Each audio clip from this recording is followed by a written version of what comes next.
আসসালামু আলাইকুম। Hello everyone, welcome back to মেকেন্ডিট। বাচ্চা থেকে বড় সবাই আমরা পাস্তা খুবই পছন্দ করি। পাস্তা পছন্দ করে না এমন মানুষ হয়তো খুঁজেও পাওয়া যাবে না। এই পাস্তা রেসিপিটির জন্য আমাকে অনেকেই রিকোয়েস্ট করেছিল।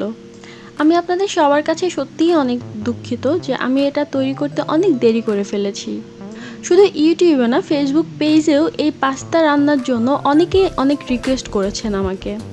তো আজ চলে এলাম আপনাদের সবার রিকোয়েস্টেড এবং সবার প্রিয় সেই পাস্তাটি নিয়ে। তো চলুন আর দেরি না করে আজকের রেসিপি শুরু করা যাক।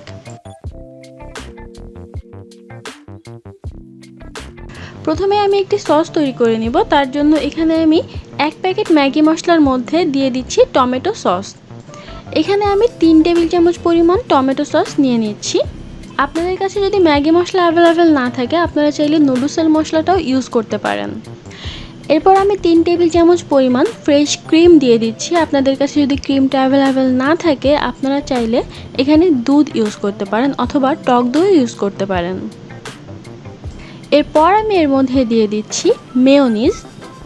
এখানে আমি 2 টেবিল চামচ পরিমাণ মেয়োনিজ ইউজ করেছি। এই মেয়োনিজটি আমি ঘরে তৈরি করেছি। আমার চ্যানেলে 2টি মেয়োনিজের রেসিপি আছে। একটি হচ্ছে ডিমের, অন্যটি দুধের। আপনারা যারা কাঁচা ডিমের মেয়োনিজটি খেতে পছন্দ করেন না তাদের জন্য আমার চ্যানেলে দুধের মেয়োনিজের রেসিপিটিও আছে, চাইলে দেখে নিতে পারেন। আমি ডেসক্রিপশন বক্সে লিঙ্কটি দিয়ে দিব। সম্পূর্ণ মশলাটা অর্থাৎ সম্পূর্ণ সসটা আমি একসাথে মিশিয়ে নিচ্ছি।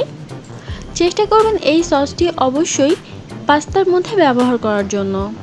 আমার সসটি সম্পূর্ণ প্রস্তুত। এখন আমি চলে যাচ্ছি পরবর্তী স্টেপে। একটি কড়াইয়ে আমি বাটার নিয়ে নিয়েছি, আপনারা চাইলে তেল দিয়েও করতে পারেন। এখানে আমি 2 টেবিল চামচ পরিমাণ বাটার নিয়েছি। এই বাটারটিও আমার ঘরে বানানো, আপনারা চাইলে দেখে নিতে পারেন। আমি ডেসক্রিপশন বক্সে লিঙ্ক দিয়ে দিব। আমার চ্যানেলে দেওয়া আছে শুধুমাত্র একটি উপকরণ দিয়ে কিভাবে খুব সহজেই ঘরে বাটার তৈরি করে নেওয়া যায়। এখন বাটারটা হালকা একটু গললেই এর মধ্যে আমি দিয়ে দিচ্ছি পেঁয়াজ। এখানে আমি 2 টেবিল চামচ পরিমাণ পেঁয়াজ কুচি করে নিয়েছিলাম। এখন এই পেঁয়াজটাকে আমি হালকা একটু ভেজে নিব। মনে রাখবেন এখানে এই পেঁয়াজটা কিন্তু খুব কড়া করে ভাজা যাবে না, অর্থাৎ পেঁয়াজ বেরেস্তার মতো করে কিন্তু ভাজা যাবে না। একটু ভেজে নিয়ে এর মধ্যে এখন আমি দিয়ে দিচ্ছি রসুন কুচি 1 টেবিল চামচ পরিমাণ। এখন এই পেঁয়াজ ও রসুন দুটোই আমি একসাথে একটু ভেজে নিব, তবে অবশ্যই কড়া করে ভাজবো না। হালকা একটু ভেজে এর মধ্যে আমি হাফ কাপ মতো পানি দিয়ে দিচ্ছি। পানিটা দিয়ে এই পেঁয়াজ এবং রসুনটাকে একটু বারবার খুব ভালোভাবে নেড়ে নেড়ে দিতে হবে, যেন এটা কিছুটা বাটা মশলার মতো হয়ে যায়। দেখুন আমার এই পেঁয়াজ এবং রসুনটা কিন্তু দেখে মনে হচ্ছে যে এটা বাটা মশলা। সো এটা এরকম হওয়ার পর এর মধ্যে এখন আমি দিয়ে দিচ্ছি হাফ চা চামচ পরিমাণ আদার গুঁড়া। আদার গুঁড়াটাও এই মশলার সাথে একটু ভালোভাবে মিশিয়ে নিব।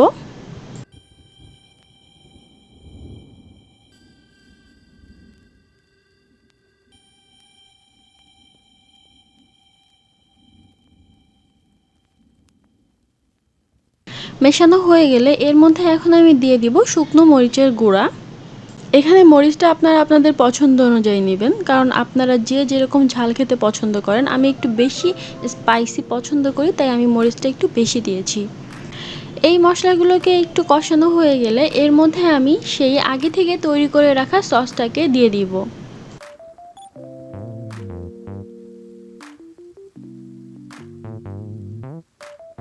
এখন আমি সসটা সম্পূর্ণটা দিয়ে দিচ্ছি এর মধ্যে। এখন এই সসটাকে একটু এই মশলার সাথে মিশিয়ে নিব। মনে রাখবেন আমার এই পাস্তাটা কিন্তু কোনো রেড সস পাস্তা বা হোয়াইট সস পাস্তা এরকম কোনো পাস্তাই না। এটা আমি জাস্ট ঘরে এভাবে তৈরি করি। এটা আমার কাছে রেস্টুরেন্টের পাস্তার চেয়েও বেশি টেস্টি লাগে, এজন্য আমি এটা আপনাদের সাথে শেয়ার করলাম। মশলাটা মেশানো হয়ে গিয়েছে। এখন এর মধ্যে আমি কিছুটা লবণ দিয়ে দিচ্ছি। লবণটা আপনারা আপনাদের স্বাদ অনুযায়ী দিবেন, কারণ আমরা কিন্তু পাস্তাটা সিদ্ধ করার সময়ও কিছুটা লবণ দিয়ে থাকি। আর আমি আপনাদেরকে পাস্তাটা সিদ্ধ করা দেখাইনি, কারণ এটা আমরা কম বেশি সবাই জানি যে কিভাবে সিদ্ধ করতে হয়। তাই শুধু শুধু পাস্তা সিদ্ধ দেখিয়ে আমি আপনাদের সময়টা আর নষ্ট করতে চাইনি। মশলাটা কষানো হয়ে গিয়েছে। এখন এর মধ্যে আমি পাস্তাগুলো দিয়ে দিচ্ছি। এই পাস্তাগুলো খুব ভালোভাবে এই মশলাটার সাথে একসাথে মিশিয়ে নিব।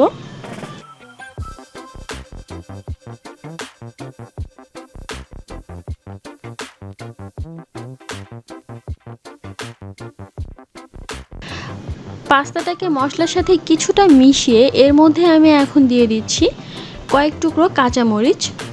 এই মরিচটা কিন্তু এর মধ্যে কোনো ঝাল অ্যাড করবে না, জাস্ট কাঁচামরিচের একটা ফ্লেভার অ্যাড করবে। আপনারা কেউ যদি চিকেন দিয়ে পাস্তা রান্না করতে চান তাহলে এই পর্যায়ে এসে আপনারা সেই চিকেনটা অ্যাড করে দিতে পারেন, তবে চিকেনটা অবশ্যই আগে থেকে হালকা একটু ভেজে নিতে হবে। ইনশাল্লাহ আমি নেক্সটে আপনাদেরকে চিকেন দিয়ে পাস্তা রান্না করাটা দেখাবো। আজকে আমি একটা ডিম দিয়ে এই পাস্তাটা রান্না করা দেখাবো।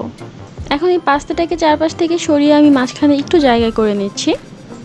এখন এই মাঝের জায়গাটাতে আমি 1 চামচের মতো বা হাফ চামচের মতো বাটার দিয়ে দিচ্ছি এবং এই বাটারের উপরে আমি একটা ডিম ভেঙে দিচ্ছি।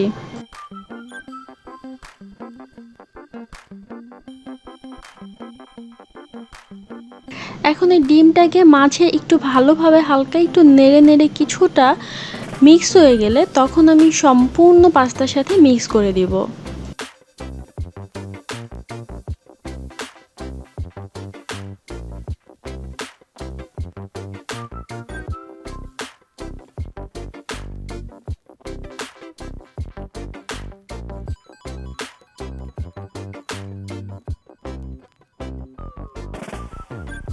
আমি এই ডিমটাকে পাস্তার সাথে খুব ভালোভাবে একসাথে মিক্স করে দিয়েছি।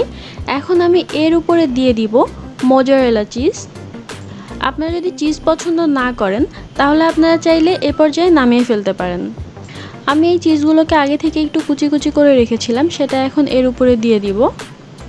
এখন এই চিজগুলোকে খুব ভালোভাবে আমি এই পাস্তার সাথে মিশিয়ে দিব। আমি আগেই বলেছি আমি কিন্তু কোনো রেস্টুরেন্ট বা কোনো ট্রেন্ড ফলো করে এটা রান্না করছি না, আমি জাস্ট বাসায় এভাবেই রান্না করে খাই এবং এটা আমার কাছে খুবই ভালো লাগে, তাই আমি এটা আপনাদের সাথে শেয়ার করলাম।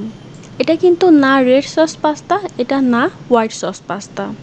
যাই হোক, এখন আমি 2 টুকরো চিডার চিজ এর উপর দিয়ে দিচ্ছি, অর্থাৎ 2টো স্লাইড আমি এখানে দিয়ে দিয়েছি। এখন এটাকেও আমি খুব ভালোভাবে পাস্তার সাথে মিশিয়ে নিব।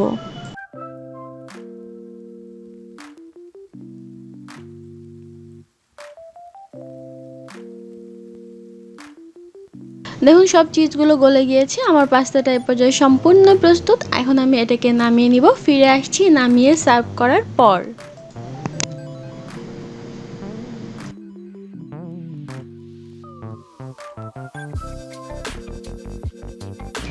আমার পাস্তাটা তৈরি, এখন আমি এটাকে খাবো। তবে তার আগে আপনাদের কাছ থেকে বিদায় নিয়ে নিব। আমার আজকের রেসিপিটি কেমন হয়েছে সেটা অবশ্যই আমাকে জানাতে ভুলবেন না এবং আপনাদের কাছে কেমন লেগেছে সেটা অবশ্যই আমাকে জানাবেন। আপনারা যদি ভিডিওর এ পর্যন্ত চলে আসেন তাহলে কিন্তু অবশ্যই আমার চ্যানেলটি এখনও সাবস্ক্রাইব না করে থাকলে সাবস্ক্রাইব করবেন, সেই সাথে আপনার ফ্রেন্ড এবং ফ্যামিলির সাথে আমার চ্যানেলটি অবশ্যই শেয়ার করবেন। আর পাস্তাটি যদি বাসায় তৈরি করেন তাহলে অবশ্যই আমার ফেসবুক গ্রুপে আপনার পাস্তাটি কেমন হয়েছে সেটা ছবি শেয়ার করতে পারেন। আমার ফেসবুক গ্রুপের লিংক ডেসক্রিপশন বক্সে দেওয়া আছে। তো আজকের ভিডিও আমি এখানেই শেষ করছি। সবাই অনেক ভালো থাকবেন, আমার জন্য অনেক অনেক দোয়া করবেন। আল্লাহ হাফেজ।